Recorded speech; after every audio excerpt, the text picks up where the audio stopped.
Guys എല്ലാവർക്കും welcome to stream. എല്ലാവർക്കും welcome to stream. And guys ഞാൻ വേറൊരു കാര്യം പറയാം. ചാറ്റിലും കുറെ പേര് പറയുന്നുണ്ട്. ഞാനിത് ജസ്റ്റ് എൻ്റെ ഒരു സൈഡിൽ ഞാൻ ജസ്റ്റ് പറഞ്ഞു തുടങ്ങുവാണ്. അതായത് എൻ്റെ പേരൊക്കെ ഇതിനകത്ത് വന്നതുകൊണ്ട് പറയുവാണ്, വേറൊന്നും കൊണ്ടല്ല. ഈ RP അപരാധത്തിലൊക്കെ എൻ്റെ പേരൊക്കെ ഇങ്ങനെ വന്നതുകൊണ്ട് പറയുവാണ്. ഇപ്പൊ MRC വേഴ്സസ് MRC നടക്കുന്ന ഇഷ്യൂല്, അതായത് MRC വേഴ്സസ് MRC എന്ന് പറഞ്ഞാൽ ഷെമീർ വേഴ്സസ് ഷെയ്ഖ് അടി നടക്കുന്നതിൽ അവരങ്ങോട്ടും ഇങ്ങോട്ടും പറയുന്ന എല്ലാ കാര്യങ്ങളും എനിക്ക് ഒരുപാട് മാസങ്ങൾക്ക് മുമ്പേ, ഒരു 1-2 മാസങ്ങൾക്ക് മുമ്പേ ഇവരുടെ രണ്ടുപേർക്കും എതിരെയുള്ള പ്രൂഫും മറ്റേ അതും ഇതും ഓരോ ചെയ്തതെല്ലാം എനിക്ക് കൊണ്ട് തന്നതാണ്. എനിക്ക് ഇങ്ങനത്തെ കാര്യങ്ങൾ എടുത്തു വെച്ച് അവരാധിക്കാൻ ഒട്ടും താല്പര്യം ഇല്ലാത്തതുകൊണ്ട് ഞാൻ ഇത് അന്നേ ഷെയ്ഖിനെയും വിളിച്ച് പറഞ്ഞു, അതുപോലെ ഷെമീറിനെയും വിളിച്ച് രണ്ടുപേരുടെ അടുത്തും എനിക്ക് അങ്ങോട്ടും ഇങ്ങോട്ടും നിങ്ങളുടെ പേഴ്സണൽ കാര്യങ്ങൾ അവരാധിക്കാൻ താല്പര്യമില്ല എന്ന് ഞാൻ നേരത്തെ പറഞ്ഞ് ഒഴിവാക്കിയതാണ്. ഇവർ പറയുന്ന എല്ലാ കാര്യങ്ങളും എനിക്കറിയാം. നിങ്ങൾക്ക് ചിലപ്പോൾ ഇത് കേൾക്കുമ്പോൾ പുതുമയായിരിക്കും. എനിക്ക് പക്ഷേ ഇതറിയാം. എനിക്ക് ഒരുപാട് നാൾക്ക് മുമ്പേ അറിയാം. സിറ്റിയിലെ സിറ്റുവേഷന്, അവരുടെ ബൂട്ട് ക്യാമ്പിലെ കാര്യങ്ങൾ എനിക്ക് വിളിച്ച് പറയാൻ താല്പര്യമില്ലായിരുന്നു. പക്ഷേ അലിൻ ജോസ് പെരേരയുടെയൊക്കെ ആ സിറ്റുവേഷൻ വന്നപ്പം ഷെമീർ അത് പറഞ്ഞപ്പോഴാണ് ഞാൻ അന്ന് ഇതുപോലെ പറഞ്ഞത്, വെറുതെ എന്നെ കൊണ്ടൊന്നും പറയിക്കരുതെന്ന്. എനിക്കിത് നല്ലതുപോലെ നേരത്തെ തൊട്ടേ അറിയാം. എനിക്ക് പക്ഷേ ഇപ്പോഴും ഞാൻ പറയുക ഗൈസ്, അവരുടെ ഇടയ്ക്ക് നടന്ന പ്രശ്നങ്ങൾ ഒരിക്കലും എനിക്ക് ആഘോഷിക്കാനും അത് വിളിച്ചു പറയാനും എനിക്ക് താല്പര്യമില്ല. കാരണം TV-ക്കകത്ത് ഇതുപോലെ ഒരു വർഷം മുമ്പ് എനിക്ക് ഈ ഒരു സിറ്റുവേഷൻ ഫേസ് ചെയ്യേണ്ട വന്നതാണ്. അതുകൊണ്ട് അതിൻ്റെ വിഷമവും എല്ലാം അറിയാം. ഒരുമിച്ചൊരു ഗ്യാങ്ങായിട്ട് മുന്നോട്ട് വന്നിട്ട് നമ്മൾ അതിൽ നിന്ന് ആൾക്കാർ മാറിപ്പോകുമ്പോഴുള്ള വിഷമം നല്ല രീതിയിൽ അനുഭവിച്ചൊരുത്തനാണ് ഞാൻ. അതെനിക്ക് നല്ല രീതിയിൽ അറിയാം. പക്ഷേ എൻ്റെ സൈഡ് ഞാൻ പറയാമല്ലോ, ഞാനും റിബലും ചിലപ്പോൾ ഒരുപക്ഷെ സംസാരിച്ചിരുന്നെങ്കിൽ നിങ്ങൾ ഇതുപോലെ കാണേണ്ട വന്നേനെ. അതിൽ എനിക്ക് റിബലിനോട് റെസ്പെക്ട് ഉണ്ട്. സത്യം പറയാം, എനിക്ക് റിബലിനോട് റെസ്പെക്ട് ഉണ്ട്, എനിക്ക് എന്നോട് റെസ്പെക്ട് ഉണ്ട്. ഞാനും റിബലും ഞങ്ങളുടെ ഇഷ്യൂസ് ഇങ്ങനെ സംസാരിച്ചിരുന്നെങ്കിൽ ചിലപ്പം ഇതുപോലത്തെ ലൈവുകൾ ഇങ്ങനെ അങ്ങോട്ടും ഇങ്ങോട്ടും വന്നേനെ. ഞങ്ങൾ ലൈവിൽ ഇത്രയും നാളായിട്ട് ഞങ്ങൾ രണ്ടുപേരും തീരുമാനം എടുത്ത് അങ്ങോട്ടും ഇങ്ങോട്ടും നമ്മുടെ പേഴ്സണൽ ഇഷ്യൂസ് ഞങ്ങൾക്ക് താല്പര്യമില്ല ഡിസ്കസ് ചെയ്യാൻ എന്ന് പറഞ്ഞത് ഇതുകൊണ്ടാണ്. ഇതുപോലെ ആയി പോയേനെ ചിലപ്പം. ഒന്നാമതേ ഞങ്ങളെല്ലാവരും മൈൻഡ്ഫക്ക് ആയതാണ് അങ്ങനത്തെ ഒരു ഇൻസിഡൻറ്റിൽ. ഞങ്ങൾ അവരുടെ വഴിക്ക് പോയി, നമ്മൾ നമ്മുടെ വഴിക്ക് വന്നു, നമ്മൾ നമ്മുടെ കാര്യങ്ങളായിട്ട് മുന്നോട്ട് പോകുന്നു, അവരവരുടെ കാര്യങ്ങളായിട്ട് മുന്നോട്ട് പോകുന്നു. ആരെ ഉപദ്രവിക്കാൻ നമുക്ക് താല്പര്യം ഇല്ലാത്തടത്തോളം കാലമാണ്. അതുകൊണ്ട് പറഞ്ഞത്. കാരണം നിങ്ങളുടെ അടുത്ത് ഒരു കാര്യം പറഞ്ഞതാണ്, ഞാൻ എന്തെങ്കിലും ഉപദ്രവം ചെയ്തിട്ടുണ്ടെങ്കിൽ പബ്ലിക്കലി നിങ്ങൾക്ക് വന്ന് പറയാമെന്ന് ഫേസ് ക്യാം ഇട്ട് ഞാൻ പറഞ്ഞ ഒരു വ്യക്തിയാണ്. ഇന്ന് എൻ്റെ ഗ്യാങ്ങിൽ നിന്ന് ഇറങ്ങിയവർ നമ്മുടെ ഏറ്റവും വലിയ റൈവലറി ഗ്യാങ്ങിലാണ് കളിക്കുന്നത്. അതായത് ദിഗോടും പപ്പടം അടക്കം എല്ലാവരും അവിടെ കളിക്കുന്നത്. എന്നിട്ട് പോലും എന്നെപ്പറ്റി അവർ ഇതുവരെ ഒന്നും വന്ന് പറഞ്ഞിട്ടുമില്ല. പറയാനുള്ള അവസരം ഒന്നാമത്തെ കാര്യം ഞാൻ ഉണ്ടാക്കിയിട്ടില്ല. അത് ഇങ്ങനത്തെ ഒരു ഇഷ്യൂ ഉണ്ടായപ്പോഴും ആരും വന്ന് സംസാരിക്കാറില്ല. കാരണം ഇൻ ബിറ്റ്വീൻ ഞങ്ങൾ അതിനകത്ത് അങ്ങനെ ഞങ്ങൾക്ക് ഇൻ ബിറ്റ്വീൻ TV-ക്കകത്ത് ഞങ്ങൾ അതിനെ തമ്മിലടി ആയിട്ടില്ല. ഉണ്ടായത് ഞാനും റിബലും തമ്മിലുള്ള ഇഷ്യൂ ആയിരുന്നു. അത് നമ്മൾ അവിടെ വിട്ടതാണ്. അതുപോലെ ഈ ഒരു കാര്യത്തിലും ഇനി ഇവർ രണ്ട് സൈഡിൽ നിന്ന് ആരൊക്കെ എന്തൊക്കെ എന്നെ ഡ്രാഗ് ചെയ്താലും എനിക്കിതിൽ ഇടപെടാൻ താല്പര്യമില്ല.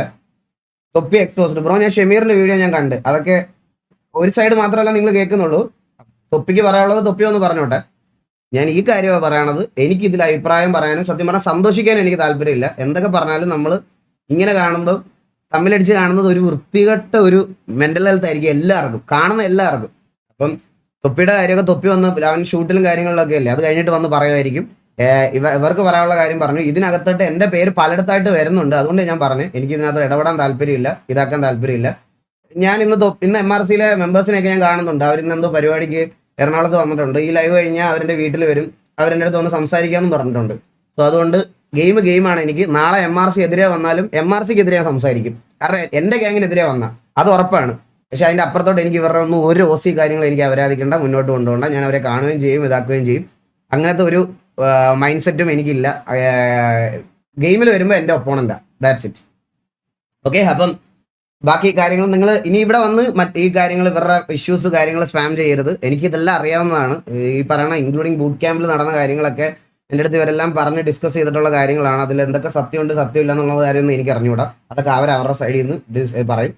ഓക്കെ, അപ്പോൾ അത്രേ ഉള്ളൂ. വെറുതെ അവരുടെ പ്രശ്നത്തിലോട്ട് എനിക്ക് തലയിട്ട് വെറുതെ ഒന്നാമത്തെ കാര്യം അത് വെച്ച് റീച്ചും ഉണ്ടാക്കേണ്ട, എനിക്ക് അതിനകത്ത് ഇടപെടാൻ വേണ്ട. എനിക്കൊരു കോൺട്രവേഴ്സിലോട്ട് അടുത്ത് പോകാൻ താല്പര്യമില്ല. സോ ഗൈസ്, അപ്പോൾ എല്ലാവർക്കും welcome back to another stream. അപ്പോൾ എല്ലാവർക്കും വെൽക്കം. നമുക്ക് ഇന്ന് സിറ്റിയിൽ കയറണം. Why don't miss? അങ്ങനെയല്ല, ഞാൻ RP സ്ട്രീം കുറച്ച് ദിവസം അതിലൂടെ ചെയ്തിട്ട്, അപ്പോൾ RP-യിലോട്ട് കയറാമെന്നുള്ള രീതിയിലാണ് ഇതാക്കിയത്. സോ ഗൈസ്, അപ്പോൾ എല്ലാവർക്കും വെൽക്കം സ്ട്രീം. എല്ലാവർക്കും വെൽക്കം. നോ സിറ്റി ഇല്ലേ? സിറ്റി പോയി ശരിക്കും സിറ്റി പോയ? അത് നിങ്ങൾ എന്നെ ഊക്കാൻ വേണ്ടി പറയണാണോ? മോനെ ഇന്നത്തെ സിറ്റി പോയി കഴിഞ്ഞാൽ ഞാൻ അപ്പാപ്പനെ നേരെ വിളിച്ചിട്ട് ഇന്നത്തെ ടർഫ് സെർവറിലെങ്കിലും ഞാൻ ആർപ്പ് ചെയ്യും. ഒരു സംശയമില്ല, മനസ്സിലായ? ഞാൻ അപ്പാപ്പനെ വിളിച്ച് ഇപ്പൊ ഞാൻ ടർഫ് സെർവറിൽ ആർപ്പ് ചെയ്തിട്ടേ ഞാൻ പോവുള്ളൂ ഇവിടുന്ന്. ഓക്കെ, വേറെ അതിന് ഒരു വർത്താനവും ഇല്ല. ഹലോ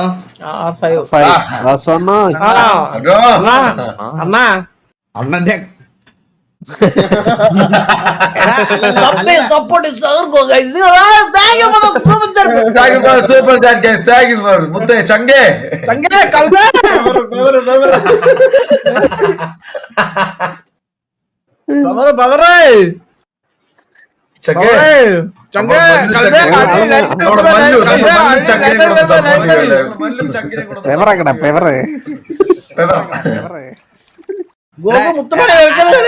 എനിക്കൊരു കാര്യം കാണിക്കണ്ടേ? ഒരു മിനിറ്റ് എടാ. എനിക്കൊരു കാര്യം കാണിക്കട്ടെ. ജസ്റ്റ് ഇത് നോക്കണേ, എല്ലാരും നോക്കണേ.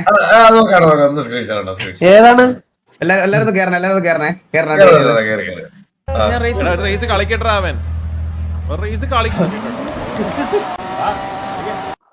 സ്റ്റിയറിംഗ് എടുത്തു കഴിഞ്ഞാൽ വേൾഡിലെ നമ്പർ 1 ഡ്രൈവർ ആവുമെന്ന് ഞാൻ എന്റെ ലൈവിലൊക്കെ ഇങ്ങനെ VC വന്നിരുന്ന് ഇങ്ങനെ പറയുമായിരുന്നു കേട്ടോ. അല്ലയാ ഇത് ഭയങ്കര ഈസി അല്ലേ, എന്തൊരു എളുപ്പമാണെന്നൊക്കെ പറഞ്ഞു. നോക്കി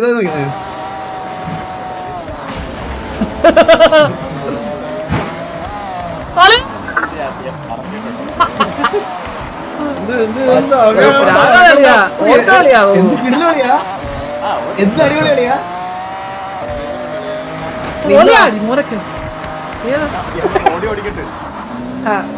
കൺട്രോളൊക്കെ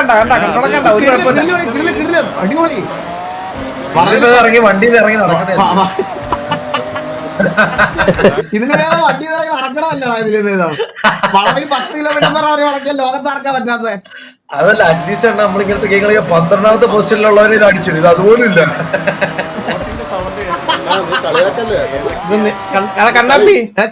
ചാറ്റിനകത്ത് പറയാനറിയാം 12 ഫുൾ മാർക്കെന്ന്. എന്റെ അമ്മോ, ഞാൻ കണ്ണാപ്പി ശരിക്കുള്ള എന്ത് യോഗ്യത ഉണ്ടാ? ഞാനിത് വരട്ടെ. എന്തായാലും ഇത് ഇത്ര ഇതുപോലെ കളിക്കുന്നില്ല. അല്ല, നീ കീബോർഡ് കളി ആദ്യം. അപ്പൊ എങ്ങനെ ചന്ദ്രൻ മുട്ടി നോക്കുമല്ലോ ഇന്നോട്ട്? ഇന്നോട്ട് കളിക്കുന്നില്ല. നീ ജയിക്കണം, നീ ഓടിച്ച് ജയിക്കണം. അളിയ, നീ ഇപ്പൊ ഇട്ടിരിക്കുന്നത് മീഡിയം ബോട്ടാ. ഞാനിപ്പോ പ്രോ ബോട്ടിൽ 1ാം സ്ഥാനത്ത് ഫിനിഷ് ചെയ്യും, മനസ്സിലായ? പിന്നെ അൺബീറ്റബിളിൽ ഞാൻ ലൈവ് ഇട്ട് ഫിനിഷ് ചെയ്താൽ നീ എനിക്ക് എന്ത് തരും? എന്റെ സ്റ്റിയറിംഗ് പോലെ ഇവിടുത്തെ സ്റ്റിയറിംഗിൽ അൺബീറ്റബിളിൽ ഞാൻ ഫിനിഷ് ചെയ്താൽ നീ എനിക്ക് എന്ത് തരും? ഫസ്റ്റ് കളി തന്നെ ഫസ്റ്റ് അടിക്കാം. അൺബീറ്റബിൾ ഫസ്റ്റ് അടിക്കുക എന്ന് പറഞ്ഞാൽ വലിയ പാടാ. എന്നാലും ഞാൻ ഓടിക്കും. ഇങ്ങനെ 12 ആവൂല അൺബീറ്റബിളില്. അല്ല, ഇവിടെ ഗോട്ടില്ലാണ്ട് ഒരു സംസാരം തരും.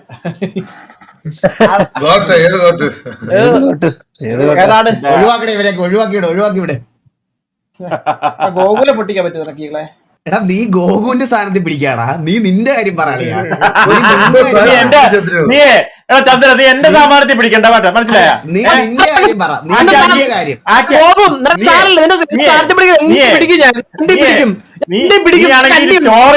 ഈഗിളിനെ എന്നെയും പഠിപ്പിക്കണം. നീ ഒന്ന് പിടിച്ച് പഠിപ്പിക്കണം, മനസ്സിലായില്ലേ? നമ്മളെ സാമാനം രണ്ടും ഒരുമിച്ച് പിടിച്ചിട്ട് പിടിപ്പിക്കണം, മനസ്സിലായില്ലേ? ഇതില് നീ എന്നെ പിടിക്കണ്ട, മനസ്സിലായ?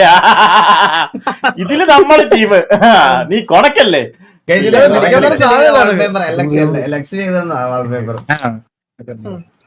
വിഷയാണല്ലോ ലക്സ് ചെയ്ത്. ഇല്ല കേട്ടാ, ഇത് എനിക്ക് ഭയങ്കര ഇഷ്ടപ്പെട്ടു. ഇത് നീ വെളിയിൽ എഡിറ്റ് ചെയ്തതാണോ അതോ അകത്ത് തന്നെ ചെയ്താണോ? റോ മോഡൽ എടുത്ത ഫോട്ടോ. റോ ആണിത്. റോയ കണ്ടറിഞ്ഞത്. അടുത്ത ടെക് പ്രോ വന്നു. ഒരു കഴിവില്ലാണ്ട് പക്ഷെ എല്ലാത്തിനും സംസാരിക്കുന്ന ഒരു മൈൻഡേ ഉള്ളത്. അതറിയാലോ. അത് നീ നമുക്ക് ചാറ്റിലുള്ളവർക്കും അറിയാം, എല്ലാവർക്കും അറിയാം. എല്ലാവരും